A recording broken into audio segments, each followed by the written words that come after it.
I'm a little late getting to this, but it's still January, so it's still like New Year season, right? Today, I'm going to do a Letterboxd recap, pulling up my stats and showing you my 2022 in review.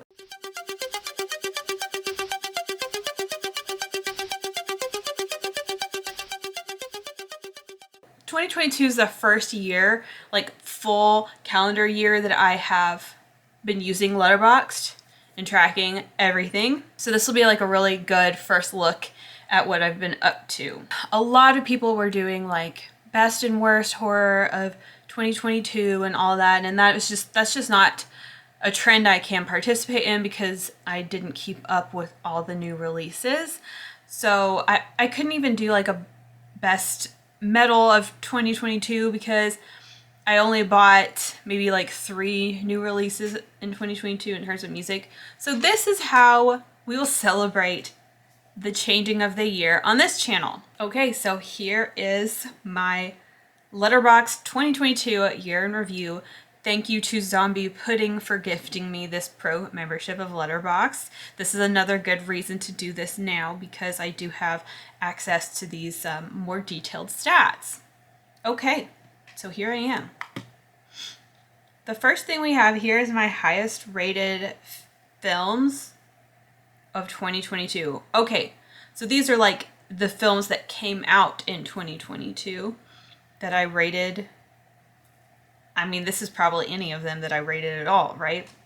Nope, X, Barbarian, Incantation, Baby Oopsie, Part 2 and Part 3, Fresh, and Bodies, Bodies, Bodies. These are all new releases that I did watch in 2022. I don't know if that's all of them, but that is not much, girl. So I watched 234 films in 2022. That's awesome. An average of 4.5 movies a week and 19.5 movies a month. That is pretty cool. That just shows like week by week by week. What was I doing this week? Anyway, here's some milestones. First film was Dark City. Last film was New Year's Evil. And my my most watched are Baby Oopsies, Forbidden Photos, and Fatal Frames. I'm sure you guys think I have terrible taste. Now, I see, and I'm not utilizing all my stats as well as I should be, you know, like making these lists and things like that. Anyway, so let's look at the genres, countries, and languages. Are you surprised?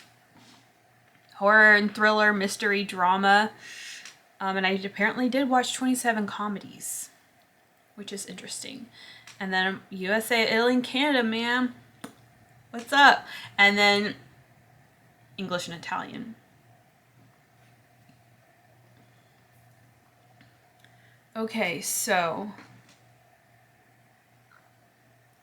this I think this is what I'm looking at here is the green in this pie. Those are new releases of 2022, and then these are others that I watched in 2022, and that seems about right, I guess. But it does say I watched 24 new releases. That doesn't seem right.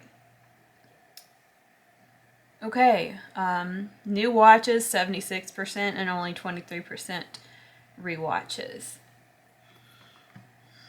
Most of my ratings are 3 stars, which is a C plus now. That's what I've decided to call it.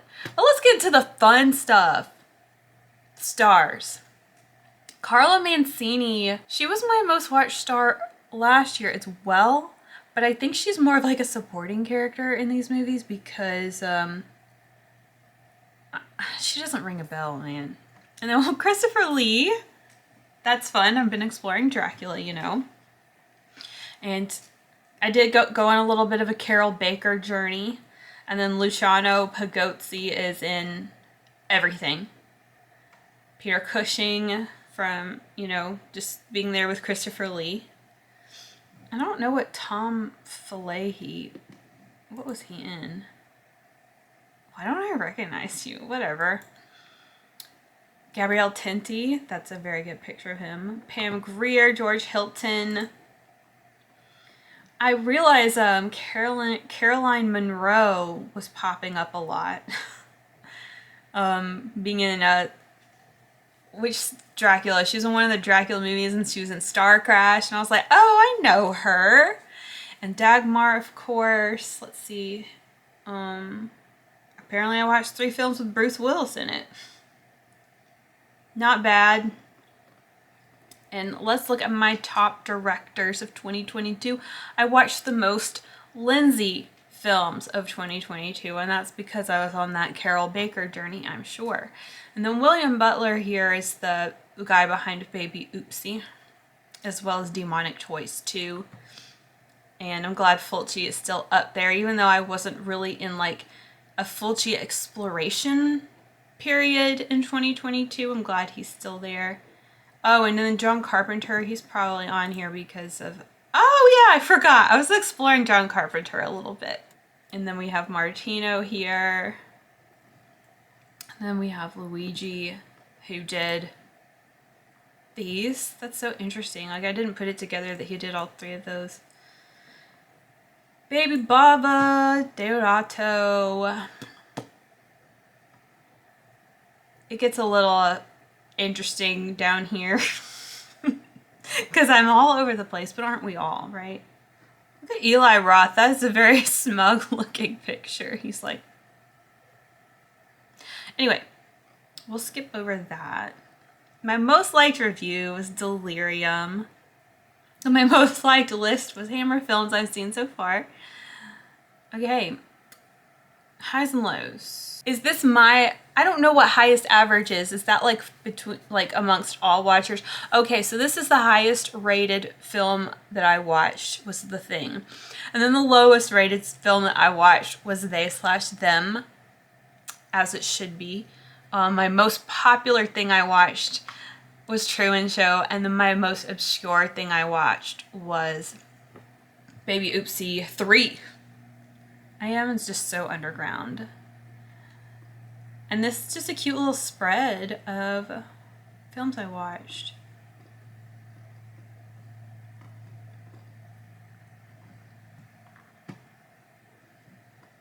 Cool little map. We don't need to like get into that.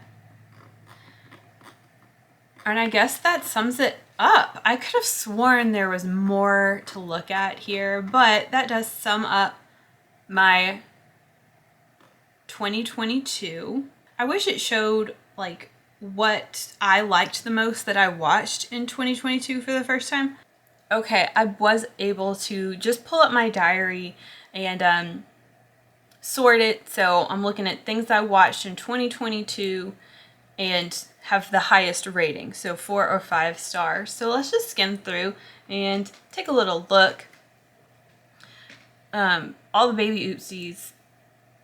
Female Prisoner, 701, Sweet Body of Deborah, Delirium, Blood for the Mummy's Tomb, Taste the Blood of Dracula, Foxy Brown, Story of a Cloistered Nun. I'm skipping over the ones that are rewatches, okay? Dracula Has Risen from the Grave, Ghosts of Christmas Past, Lady Snowblood, The Shark Hunter, Exists, Check to the Queen, Barbarian, Satanic Rites of Dracula, freaking loved. That should probably get 5 stars at this point. I realized in 2022 I was holding back on the stars. I felt like I couldn't just give out 5s. But this year I'm looking at a 5 as an A+ for me. Like, is it something I want to keep watching? Is it something I want to own? Then yes. Maybe if it's not perfect, if it's a A+ in my book, I'll give it 5 stars. So this year I'm gonna be giving out my stars like that. But I was holding back in 2022. A lot of these are rewatches. Dracula AD 1972, Rings of Fear, aka Red Rings of Fear. A lot of rewatches there. Loved Autopsy. Four Flies on Grey Velvet. Really though, Obsession, A Taste for Fear. We need a release of that one. Basket Case, Incantation,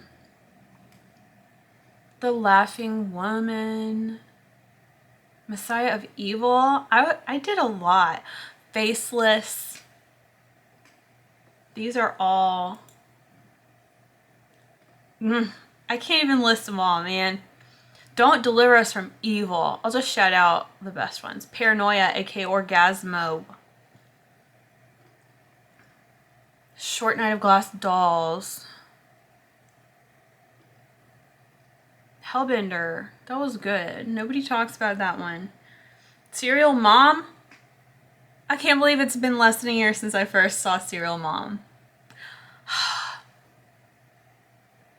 Libido.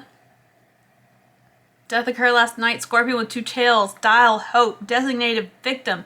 January was lit last year. Jacob's Wife. And There's Someone Inside Your House. I haven't thought about that one in a while. There. Those were my highest rated films of 2022.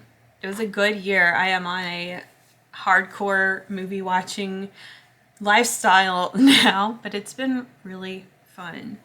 This has not been a part of my life at all until the last couple of years, but I think it's been really good for me. I really do love cinema, and I'm glad I finally opened that door. Well, here's to an awesome 2023 in terms of new releases or first time watches from any point in history. Let me know what your favorite or least favorite release of 2022 was. I'll see you soon. Ciao for now.